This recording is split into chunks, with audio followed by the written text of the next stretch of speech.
You've heard this a million times, and if you're a PD, you've seen it a bunch of times too. A new radio station launches or it changes format and it sounds amazing. But then 9 months later, 10 months, a year later, it doesn't sound so good anymore. And if you're the PD of that radio station, more than likely, you think everything is going right because you're checking everything and going, yeah, this is great, but why are the ratings coming down? Why does my station sound sort of funny? It sounds odd, doesn't sound as put together as it did in the beginning. It's really simple to fix, and it's a simple problem. I'll show you how right now.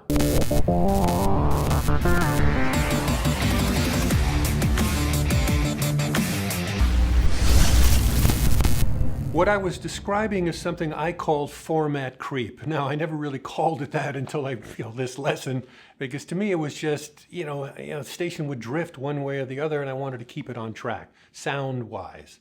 Okay, but then I was like, okay, format creep, that sounds like a good name, easy to remember, why not use it? So we're going with that. So what is format creep? Well, format creep is when your station gets off track from where it launched or where you want it to be, that particular sound that you hear in your head.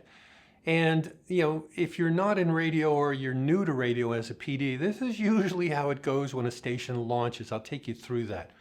What ends up happening is, first off, probably, it's certainly with me, but then other people will do it the second way, which I'm about to go into. But usually I would listen to a market and I'd have a pretty good feel for, there's not much of this, or there's too much of that, or these stations that I'm about to compete with, they sound slow and boring, or they're really in their face. Or I had one instance where I kind of went up and went like, wow, this is way too rocky. This is like Pearl Jam all the time. If I lean into classic rock, I'm going to annihilate these people. And that's what happens. So what ends up happening is you start to hear, as a PD, you start to hear a station literally playing in your head. And a regular person does this too. I can tell you, most people really have programming savvy built into them, as they have for almost everything. Like, you can go to a movie and go, that was a good movie. Wow, that acting was really good. You have no idea of the finer points of acting and why, but you just know that was pretty good. That person was really acting well. Or if you see one billboard versus another and you go like, wow, that's a really pretty billboard. And you don't know why. A lot of this course is the don't know why part, but instinctively you're going to know the answer. And what this course really, a huge amount of it is how to actually get that feeling out of you and deal with it and be able to do something with that feeling in tangible terms. Anyway, I would just copy the radio station that I heard in my head. Much like if you don't know programming and you're just starting out, you might listen to some radio station, let's just say like Kiss FM in LA or WCBS FM in New York City, and just copy it, which is totally fine. It gets you started, and then you can start honing your craft because you're already very much in the ballpark of having a decent sounding radio station, assuming you can copy real well. So that's one way of doing it. You would copy the radio station that you hear in your head. The other way, which is more normal, which goes on, is what would end up happening is a radio station, if they're going to change format or launch new, would test their music. They would test their music universe. And that would usually be 500 songs. Usually you would test maybe 450 gold songs, and you'd allocate 40 or 50 songs to being current music. It's the music out right now, because you'd want to know how the audience feels about those. Because that's what testing is. You're asking audience how well they like songs and whether they're sick of them, that, in a nutshell. You're going to test the songs, and then you're going to get the data in, and it might be in spreadsheet form or some other form. I'll go into that when we hit the research lessons. But you're going to start looking at those, and if you look at the first 150 songs out of 500, you're going to start to feel, just like I would say, the station's forming in my head, you're going to start to feel by looking at what's strong, certain things. You're going to look and go, wow, this audience seems to really like R&B songs. Or if you're an AC station, it's like, oh, what a surprise.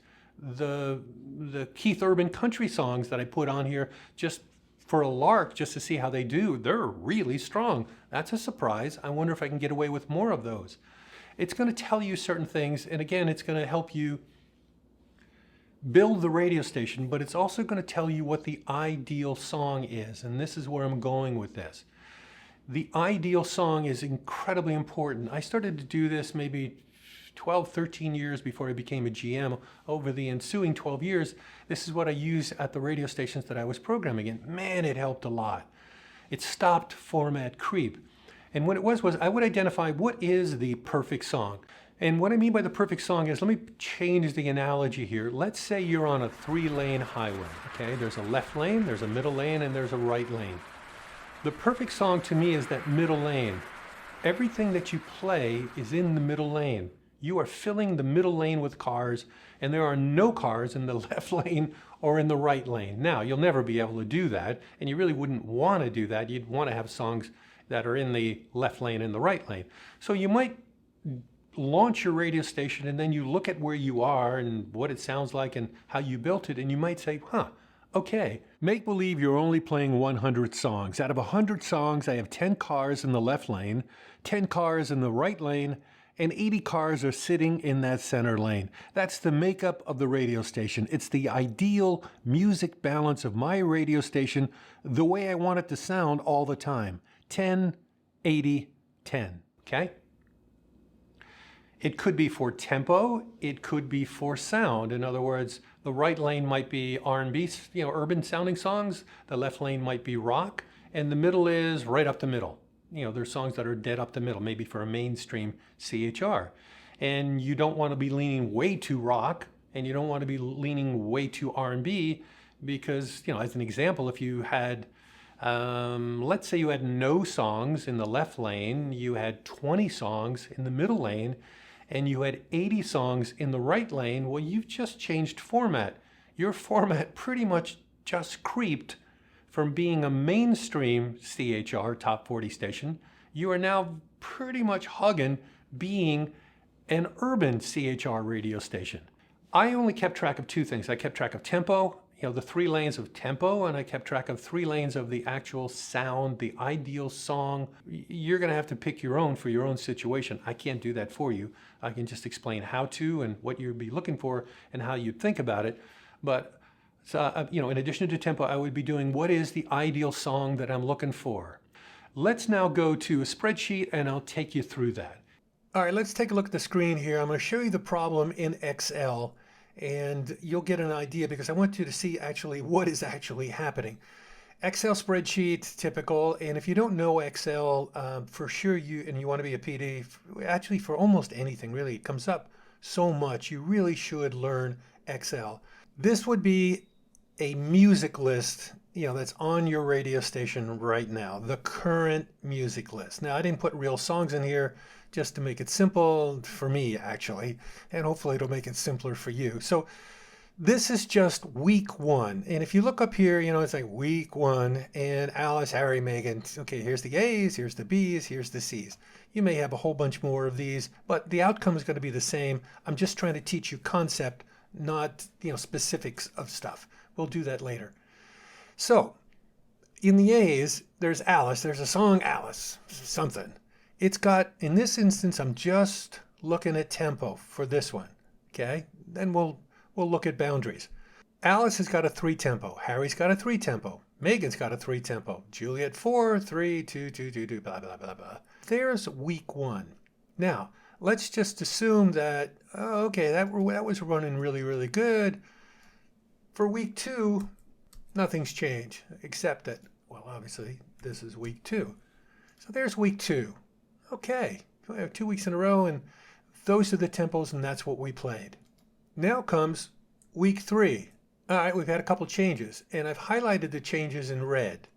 Okay, so Megan was in the A's, and Megan dropped down into the B's. Fairly typical thing that would happen. Fred was in the B's. Fred went up and took Megan's place, and Fred is now in the A. So Megan to B, Fred to A.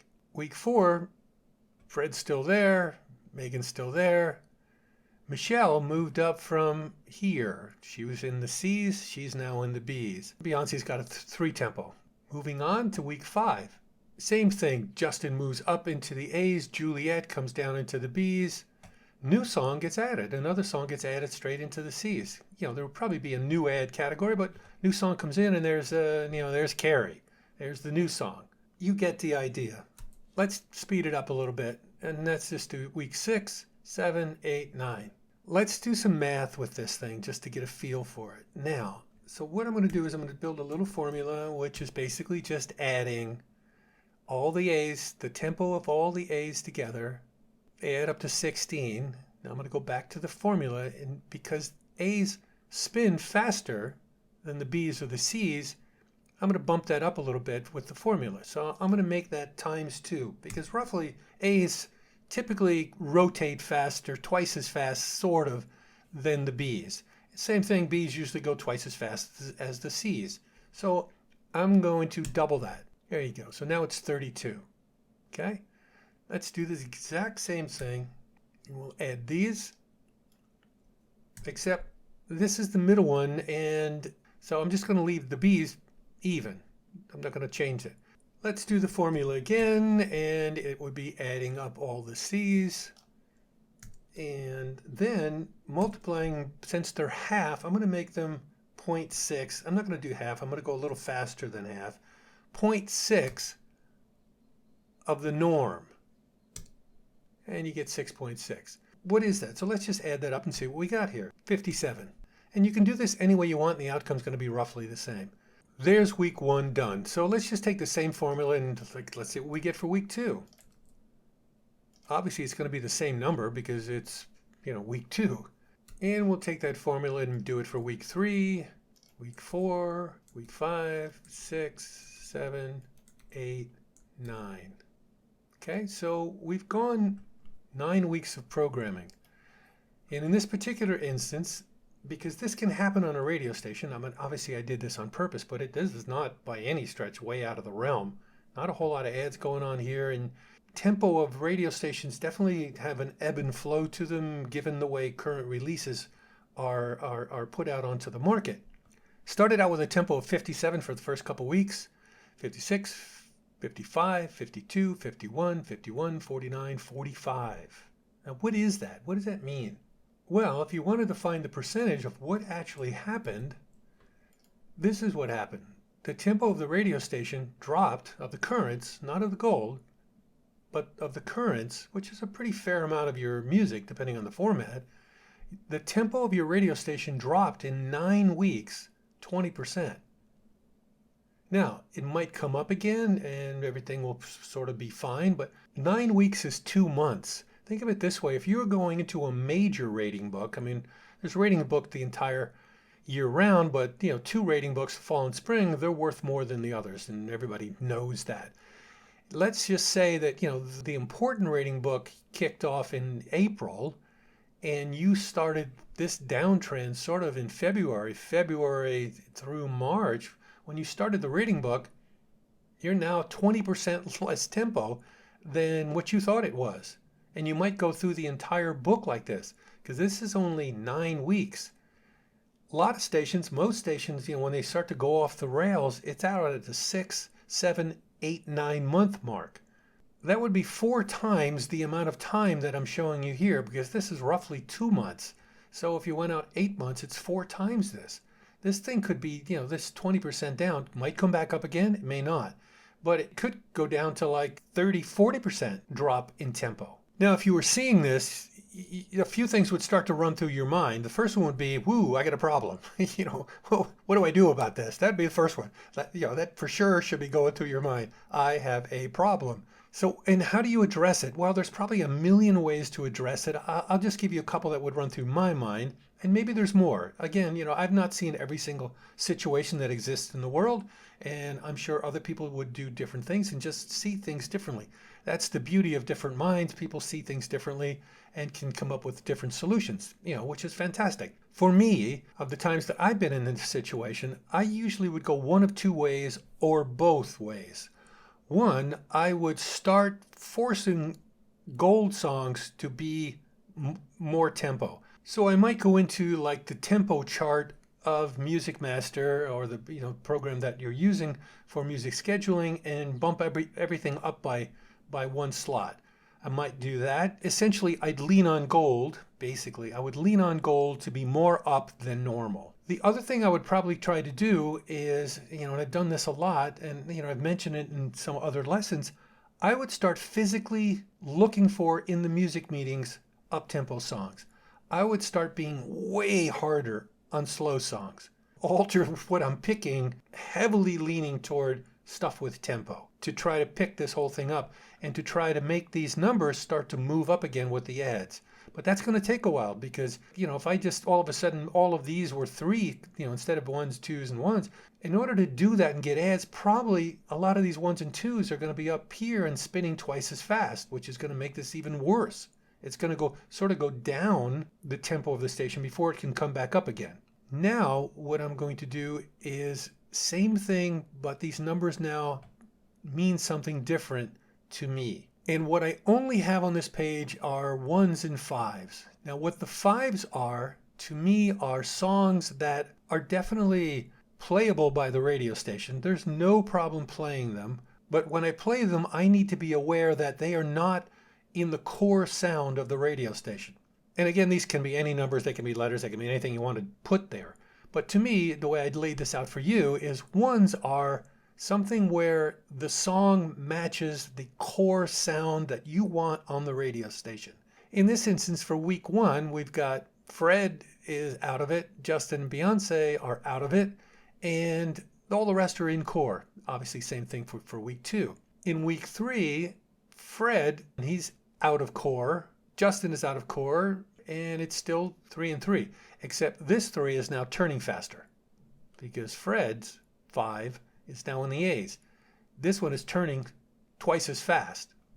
So I would go through week after week and keep track of these. Little by little, we've added along the way, and it's not much adds. This happens easily. We've added a bunch of songs that are within the format, but they are out of that core sound. Everything is the way it's supposed to be. I can sit and listen to 150 other radio stations and they're going to be the same as me, but something doesn't sound right. Let me show this to you in a different way, more graphically. This is not the tempo, but it is the core sound versus fringe sound of a format. And we're going to start off with Fringe, which is 32%. That was the week 1 and was week 2. We go from week 1 of 32% in the Fringe, 68% core, to 54% of the radio station's current music in the Fringe, still within format, but 54% is in the Fringe, only 46% of what you actually want for the radio station. Format creep? We don't need no format creep. Well, I don't know where that came from. Anyway, format creep. You have the idea for tempo and for anything else that you want to do, really. Anything else you want to track, you do it the exact same way. Now, just to be clear, I am not telling you in any way not to play songs that are not the ideal sound. To the contrary, you should play them.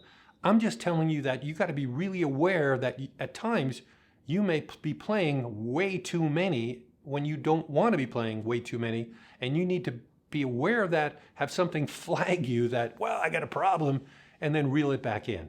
Okay? Coming up, next lesson, the more mundane things, charts and what you'd go through them in iTunes and all those things that you'd want to be armed with information before you go into your first music meeting, along with everything that I just went through in this one about the format creep. Hopefully this helps. Hopefully you're getting something out of this, downloading some great information into your head. If not, let me know. There's comments below. Tell me what's been helpful. Tell me maybe hey, I don't understand that. You kind of blew right by me on that one. Let me know, and maybe I can either answer you online, or maybe I can do another lesson where I can, answer a bunch of questions that people have, and maybe the whole lesson is all questions and answers. So anyway, let me know, okay? Until the next lesson. See ya!